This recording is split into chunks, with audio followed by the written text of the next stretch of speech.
नमस्कार. आज आपण बनवणार आहोत छोले मसाला. त्यासाठी लागणारे इन्ग्रेडियंट्स आहेत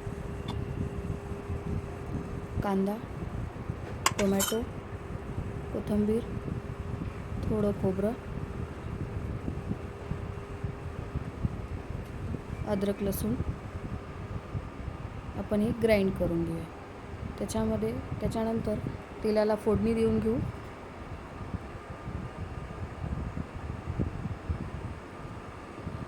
आणि जे ग्राइंड केलेलं मिश्रण आहे, जी पेस्ट आहे, ती आपण याच्यामध्ये आता टाकूयात. याला व्यवस्थितरित्या फ्राय करूयात, जेणेकरून त्याचा कलर थोडासा चेंज होईल.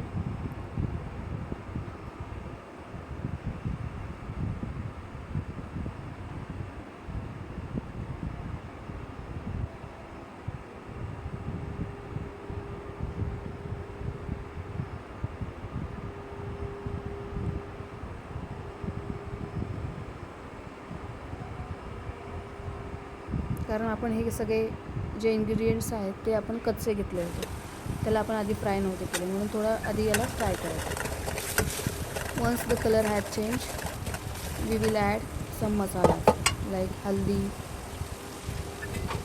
लाल तिखट, किचन किंग मसाला, मीठ.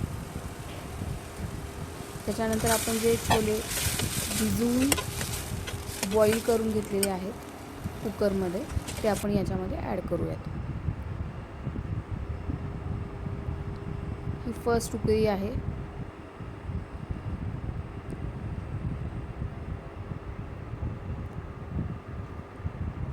फर्स्ट उकळी आल्यानंतर, कारण या भाजीला आपल्याला जास्त शिजवावं लागणार नाही, कारण ऑलरेडी आपण हे बॉईल करून घेतलेलं आहे. फर्स्ट उकळी आल्यानंतर आपण त्याच्यामध्ये एक चमचमीत आणि टेस्टी टेस्ट येण्यासाठी आपण मिरचीचे तुकडे टाकणार आहोत.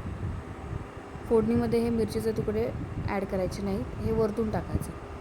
ह्याचा जो एक वेगळा फ्लेवर येतो खाताना, तो जेव्हा तुम्ही ही रेसिपी करून बघाल त्यावेळेस तुम्हाला लक्षात येईल.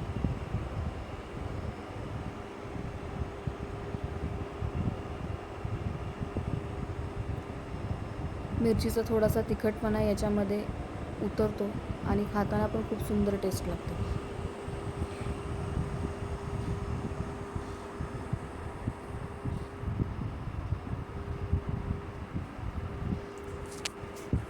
अगदी इझी रेसिपी आहे. आता गुढीपाडवा पण आलेला आहे, त्यावेळेस तुम्ही ही एक ग्रेव्हीवाली भाजी म्हणून पण करू शकता.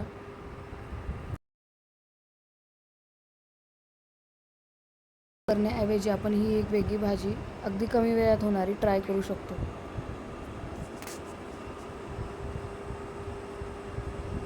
आणि अगदी इझी पद्धत आहे.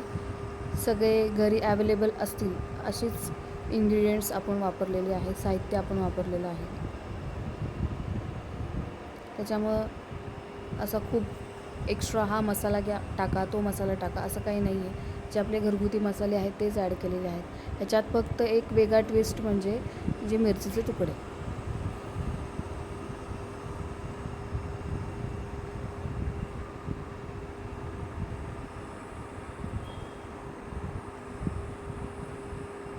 तुम्ही बघू शकता भाजीला पूर्णपणे उकळल्यानंतर, शिजल्यानंतर कसा वेगळा कलर आलेला आहे.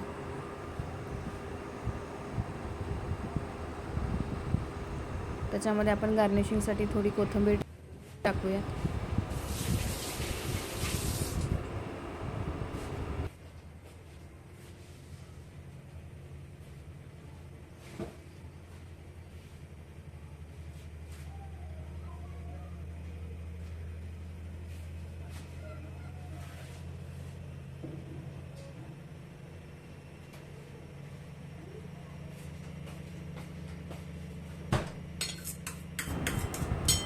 याच्यामध्ये आपण सलाद पण ठेवणार आहोत, टोमॅटो आणि लेमनचे स्लायसेस.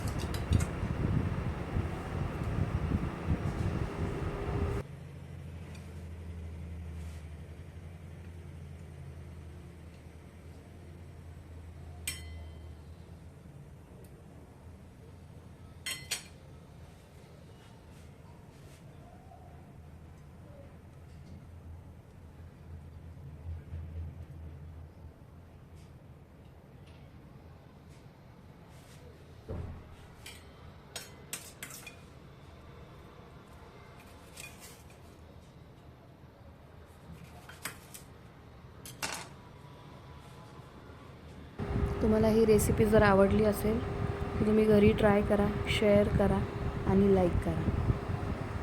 थँक्यू.